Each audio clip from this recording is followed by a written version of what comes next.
Do you ever look at all these six-figure coaches out there and wonder, what do I have that could compete with that? Why should people choose me over them? If you've been feeling like that, there is a pretty good chance that you are selling yourself short. So I'm going to share a really quick exercise you can use to help remind yourself just how much of an expert you are and how much you know that your clients need. So step one is to list out all the different steps that your clients need to take in order to get results. For example, if you're a relationship coach who's teaching men how to meet the woman of their dreams, it might be figuring out how to figuring out what your ideal woman looks like, figuring out how to meet her, how to start a conversation with her, how to conduct that conversation in a way that's attractive instead of feeling pushy or creepy or off-putting, having the mindset necessary to have that conversation with that energy, or how to be the best version of yourself, how to have a good first date, and so forth. So write down all those steps in the order in which your clients need to take them.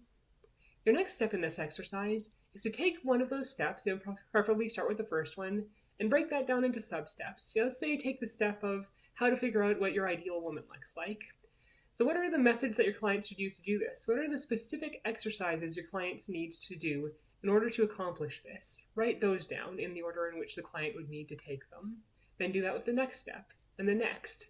By the time you've gone through this exercise, you probably have a huge amount of content laid out, and you can look at all this content and realize, wow, there is so much I know that my clients don't know. There's so much I know that my clients need to know in order to get the results they want.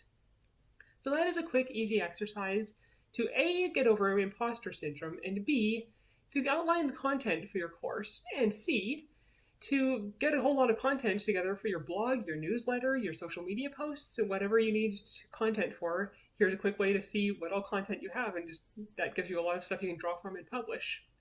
So I hope you found that tip helpful. If you did, please leave a comment below telling me what your biggest aha moment from this was. I look forward to hearing from you. In the meantime, have a great day.